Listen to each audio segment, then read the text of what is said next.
Good afternoon, everybody, and welcome to our Graduate Apprenticeship Adopt an Apprentice podcast. My name is Fiona Campbell. I'm the Business Development Manager at Robert Gordon University, and I lead on graduate apprenticeships for the university. We're here today to talk about Adopt an Apprenticeship, and I've got some lovely people joining me to tell me about their experiences. So I'm going to just introduce everybody that's with me just now, and then we can get a little bit of information from Jan from SDS about what's going on with it. So I'll start first of all with Tracy. Do you want to introduce yourself? Sure. Hello there, I'm Tracy Walker, Project Engineer at Pipeline Technique. I'm currently based in Mintlaw, work in Huntly, and I'm a Graduate Apprentice in BNG Instrumentation, Measurement and Control. Fantastic, thank you very much. And Amy, if you want to introduce yourself next. My name's Amy Reid. I'm the Group HR Manager for Pipeline Technique and I'm based in Aberdeen. Fantastic. And Toni, if you want to go next. I'm Toni Ironside. I'm working from home in Macduff. I'm a GA in accounting and I work for Enermech. Fantastic. And David. Hi everyone, I'm David Shedden. I'm Senior Recruitment Partner at Enermech for Europe and Africa. And yeah, I'm currently here in Deeside. Fantastic. So I'm just going to hand over to Jan from Skills Development Scotland, and she'll introduce herself and let us know a little bit about the SDS scheme of Adopt an Apprentice. Hi everyone, thank you for having me on the call. It's great to be joining you and learning all about Adopt an Apprentice from people who have been through the process. So I'm a Relationship Account Executive with Skills Development Scotland. I work with employers to support them to take up opportunities around work-based learning. So it's great for me to hear about how this scheme is supporting young people to move on to new roles after a redundancy situation. So Adopt an Apprentice is a financial incentive for employers to take on a modern apprentice or a graduate apprenticeship who has been made redundant. Up to £5,000 is currently available to the employer to help cover wage and recruitment costs. So it's a great incentive and a great opportunity for businesses to benefit. The person who has lost their job is obviously at the heart of what we do. This is about supporting that person to complete their qualification and give them an opportunity to get invaluable work-based learning experience, but it also supports the local economy and allows local employers to take up opportunities and give young people another chance at completing their learning. That's kind of really all the main points about the Adopt an Apprentice scheme, but obviously it's going to be great to hear from the people involved who have been through the process, and if anybody has questions, please just ask. Thanks, Fiona. Fantastic. Thank you very much, Jan. So the reason I got everybody together today is we've had some fantastic success stories, and it's such a horrible thing for it to be made redundant. And we want to make sure that we share that when it's not all doom and gloom, that actually there's sometimes some light at the end of the tunnel. So I got a couple of people who unfortunately got made redundant in their jobs, but we've managed to get them into new places. So we kind of wanted to have a bit of a chat to them about how they felt it went, and just get it from both an apprentice point of view, but also from a new employer point of view as to kind of why did they get involved and how did it kind of work. So that if anybody else is going through this, or anybody is thinking about considering taking on an apprentice, that they've got some real life examples of how it can work and how it can benefit the business. So I'm going to start with the apprentices, so Toni and Tracy.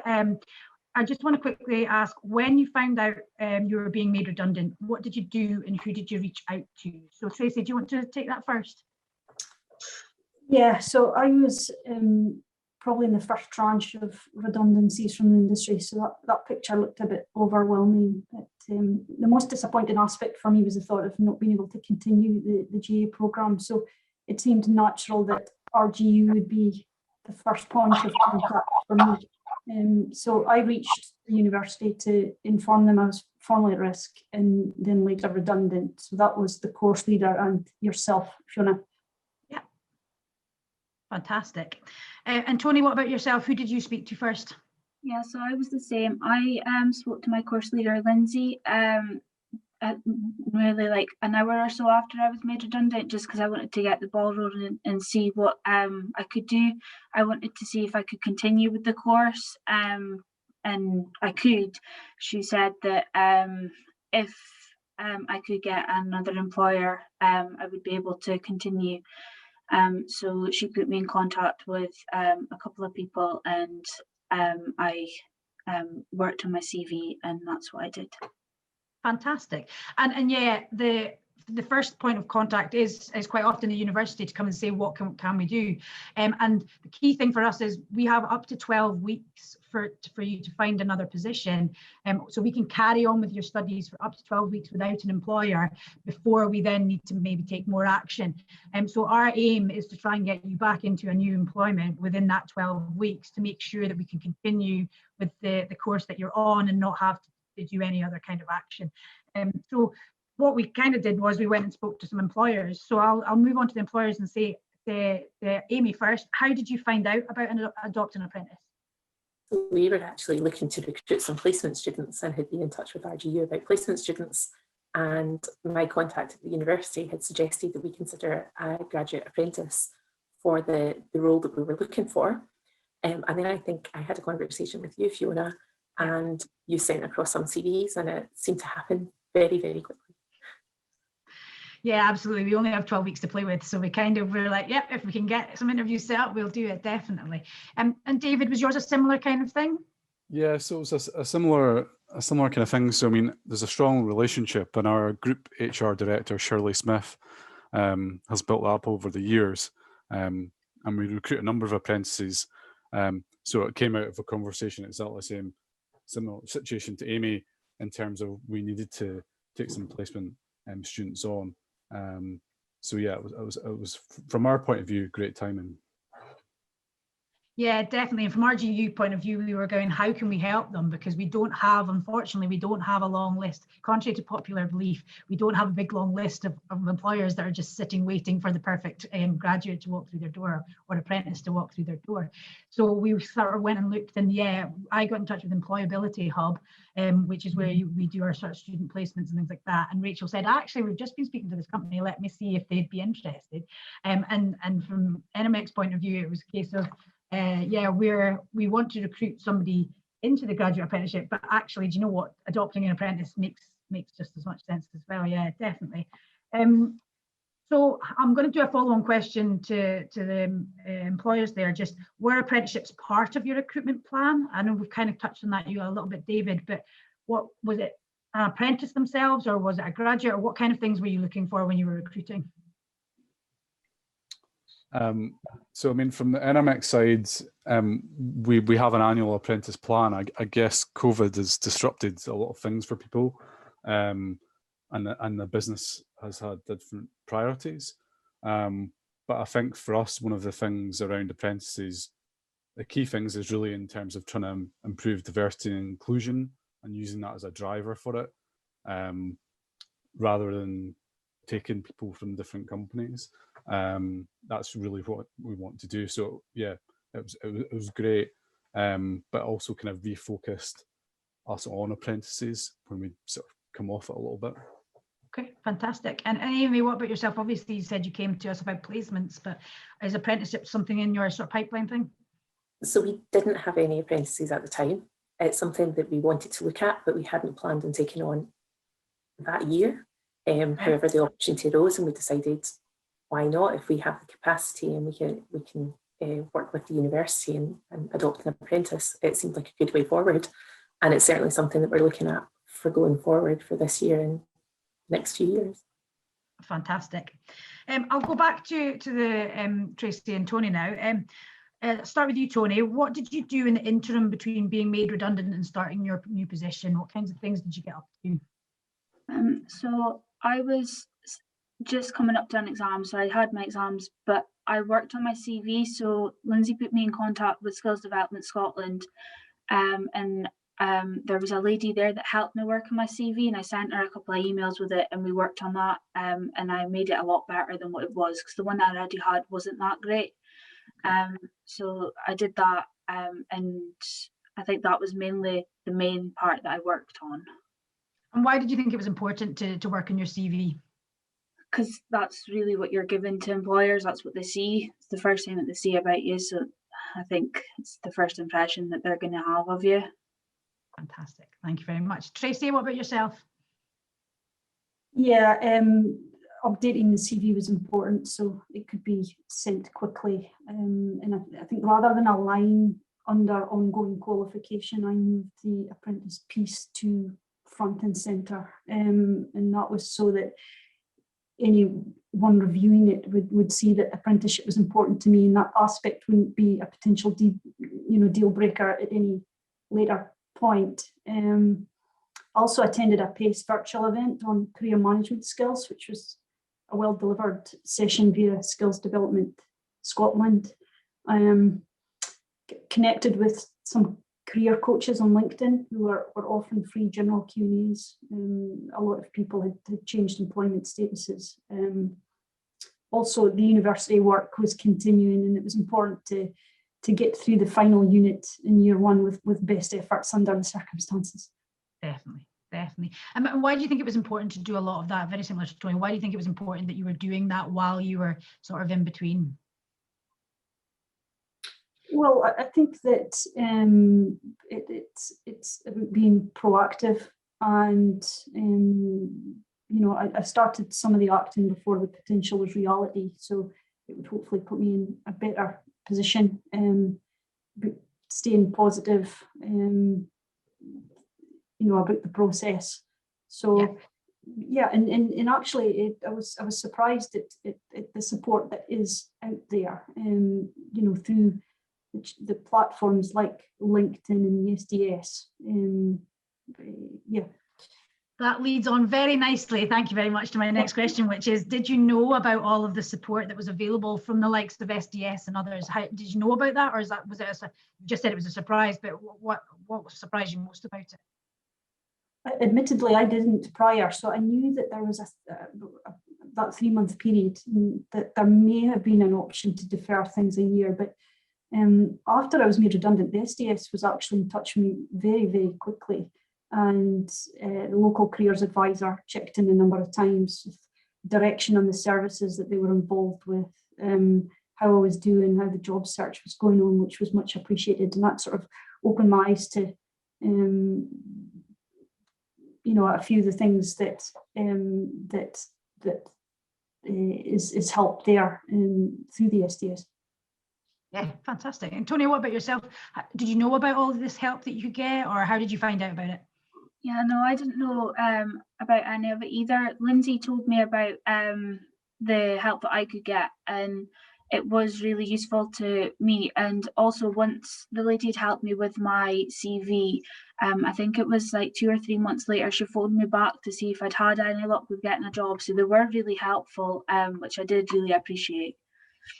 So and just going to grab into Jan there. Is there, like, we've talked a little bit, or they mentioned a couple of things. Do you want to expand on any of the support that the SDS offer? So I'm sitting beaming, because it's so nice to hear that was a really positive experience for you both. That's fantastic. So yeah, we have an all-age career information, advice and guidance service that people can access at any point. So whether you're a young person in school, whether you're a young person post-school, or whether you're in your more senior years, you're more than welcome to use SDS's tools and services to support you. We have a really good website, which is My World of Work, which people can go on and use some tools. There's CV builders, there's things there that are always going to be helpful. But it's really nice to hear that people had direct contact with individuals in SDS too. So that support continues to be available through the pandemic, and we're just delivering our services now virtually rather than face-to-face, as a lot of organisations are. So yeah, there is that support always available. And we also have a piece of work that we do, which is called PACE, which is about support to people who are in a redundancy situation or facing redundancy. And it's always worth, if you're in that situation, getting in touch with us through My World of Work or through any other way, just to come and say hi, let us know your situation, and let's see how we can be helping. All our help is free, it's confidential, and we're there to provide support when people need it the most. So I'm delighted to hear those stories. They're fantastic. Yeah, fantastic. And it's something that at RGU, when they come to us and say, what can we do? We'll do as much as we can do, but actually relying on people like SDS is just something that we signpost to them straight away, because we know that the support there has been really beneficial, and we've seen the real life examples of it. So we really continue to do that. So thanks very much. Going back to Amy and David, what benefits do you think this will bring to your business, having an apprentice join the team? So David, I'll come to you with that one first. So I think, some of the key benefits are, it's been in a really unfortunate situation for the person in terms of being made redundant, but that actually, you know, is good for us with his experience there. So the person comes with a little bit of experience, which is really beneficial. But also, I guess it's about supporting back in terms of the community as well. And as a local organisation, that is a really important thing. And certainly before I was at Enermech, you know, that was something that the founder, you know, was really strong on. Yeah, fantastic. And I think, yeah, the thing with an apprentice, they'll have been, it could be anywhere from 6 weeks up until 3.5 years into their apprentice, if this situation happens. So you will get somebody who could potentially hit the ground running a little bit quicker than somebody that maybe starts from the beginning. So it all kind of depends on how you can fit them into your business and when that's available. Apologies, I definitely have hit the sun. The sun is now beaming in from my window. So if you think I'm disappearing, I'm trying not to. So Amy, what about yourselves? What do you think the benefits are for your company? Because it's obviously not something you've done before. So I think this is the first time that we've really reached out to RGU and tried to build a relationship as a local employer, and it's been a big success. Tracy's came in, she's brought up fresh perspectives and new ideas with the experience from her previous life pre-pipeline and also from what she's learned through the course. And it's really given us a bit of a balance against what the needs of the business are and also what she's learning in the course, because as a project engineer, we've been able to kind of adapt what our role is to be able to suit what the learning outcomes are of the units that she's working on, and to make sure that we're delivering them. And I think looking forward, it's given us a different sort of upskilling and the opportunity to expand the knowledge within the business going forward. Yeah, definitely, because I think not only do they bring their expertise, but they also are bringing the knowledge of the university into your business as well. So hopefully there's a bit of osmosis and some of your other guys in the team can learn some of the new things that's going on as well. Yeah, fantastic. So I'll go back to Tracy first. How did you find out about the job opportunity at your new company? I was made aware through the university, RGU, that Pipeline Technique were looking for project engineers or vacancies potentially in the asset management team, and they were in a position to support the programme, potentially willing to pick it up partway through, which made the company an attractive choice for me in the application process. But yes, it was through university yourself, Fiona. Yeah. And obviously we've mentioned before that it was through our employability hub, and so the partnerships that we've got within the university really help for those areas as well. Had you had any other opportunities? Had you spotted any other roles that you were interested in, or how were you finding the market? Yes, that I was looking at things on a speculative basis, and also through the talent retention scheme. That was something that Skills Development Scotland had directed me to, which was a recruitment site for companies that were looking for skills of individuals who were not in employment or at risk also. So yeah, there was different ways, but yeah, we used as many routes as we could possibly do to try and find that job opportunity. Yeah. For you. That's fantastic. Toni, what about yourself? How did you find out about Enermech? So I was the same as Tracy. I gave you my CV and you passed it on to Enermech. It was the first CV that I'd sent out. So I was really lucky in that aspect that I didn't really have to send my CV to anyone else. Me and my dad were going to go to into Aberdeen, and I was going to go to different places, but I didn't have to do that. So I was really lucky, but I was prepared to go in. Yeah, you were ready for it. You were ready for it, definitely.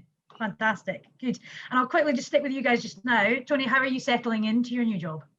Yeah, I think I've settled in really well. I'm loving the new job. It's really different to what I was in before, in the aspect that it's a big company.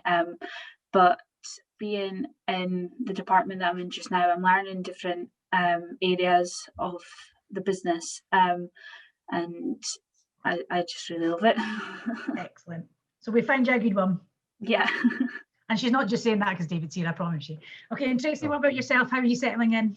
Quite well, I think. I'm enjoying things every day. The role I have is varied, so it is can be the workshop, hydraulics, electrical systems, and get to work close to the mentor and a sub-mentor that I've got at the base also.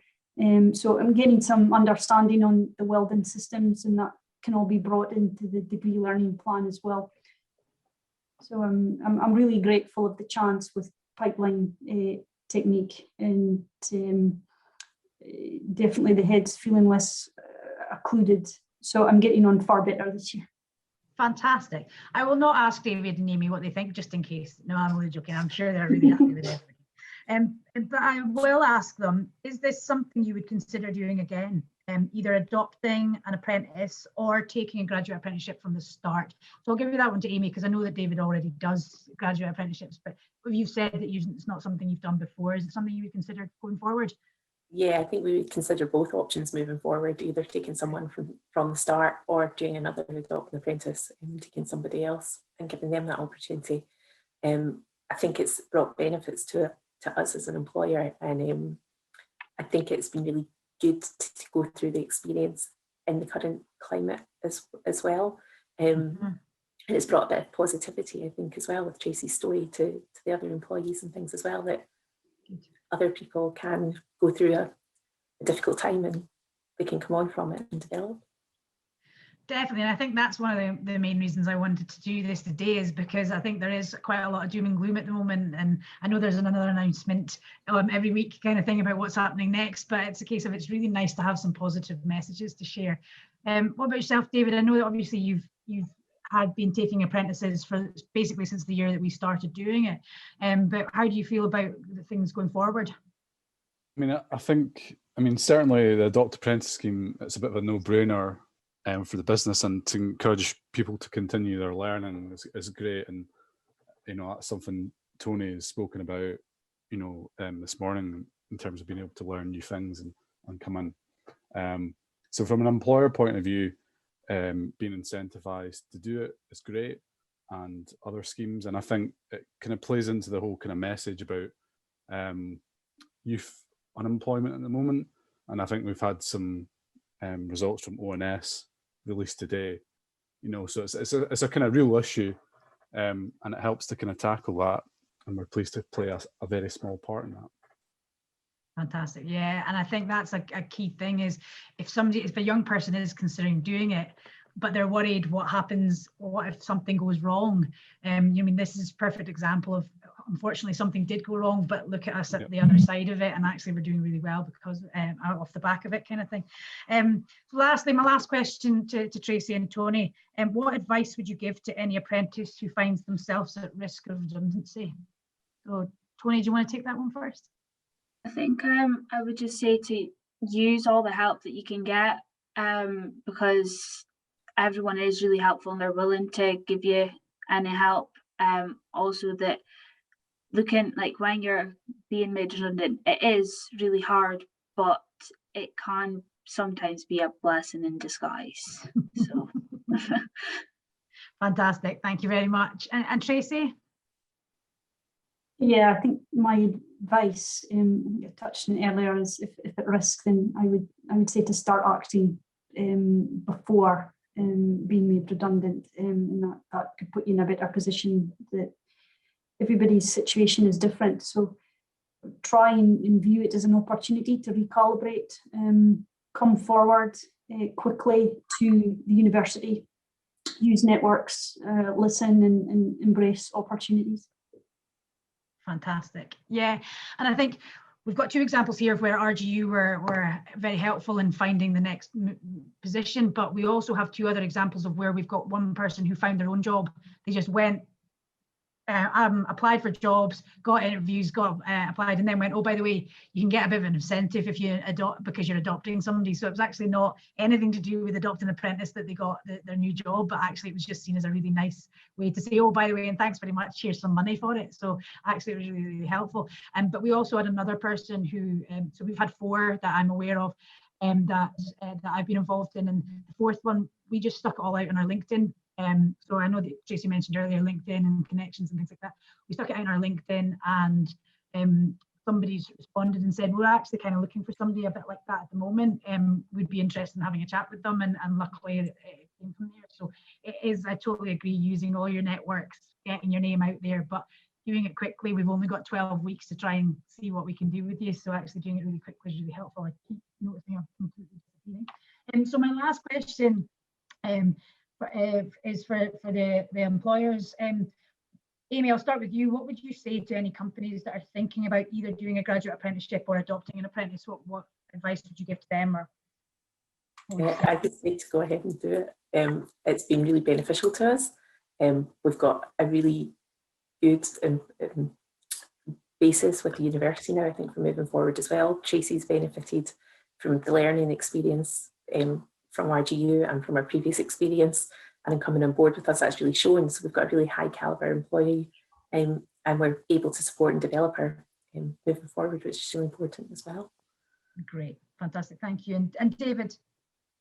Yeah, I mean, definitely just go for it. I think that, you know, the process itself and the paperwork is not difficult. It's an easy thing for a business to do. So, and as I say, it helps tackle some of the issues we've got today. So I think it's a win-win for everyone, including the person, you know, who's lost their job, a new opportunity for them. So, yeah, brilliant. Yeah. And I think myself and Jan would definitely agree. If you're not sure, if in doubt, just go for it. Absolutely, just go for it. Jan, do you have anything, having listened to these success stories, have you got any comments that you want to maybe just finish up with? Yeah, thank you, Fiona. Yeah, I think, you know, that we're coming into hopefully a new phase of economic growth again, and hopefully things will pick up as we move through the end of COVID and all the impact it's had on us. But, you know, studies and information is sort of suggesting that young people will be affected disproportionately as a result of COVID. So I think it's fantastic to hear employers encouraging other employers to take on the opportunity to go for it and to make use of things like an adopt an apprentice. It's really a great success story for everybody concerned. The employer benefits, the young person benefits, the economy benefits. So absolutely, you know, grab these incentives while we have them. They're fantastic. And thank you, Fiona, for the opportunity today. It's been great. No, it's been fantastic. Thank you for joining. And that just leaves me to thank everybody for taking part. I think it's great to hear your fantastic stories. If you want to get in touch with SDS, My World at Work is probably the easiest way to go in through there. They also have an apprenticeships.scot website that is specifically aimed at the apprenticeships. So if you want to find out some more information about any of the foundation, the modern or the graduate apprenticeships, you can go to that website. And from our point of view, our website is www.rgu.ac.uk/GA. We've kept it nice and simple. So if you want to come and speak to us about any of the graduate apprenticeships and how to get involved in any of this, we'd be more than welcome to speak to you. And also, if you've got any questions off the back of what you've heard today, there was something you didn't understand, or you want to get a bit more clarity on anything, either myself or Campbell will be happy to help you. So just get in touch and we'll see what we can do. Just leaves me to say thank you very much again, and enjoy the rest of your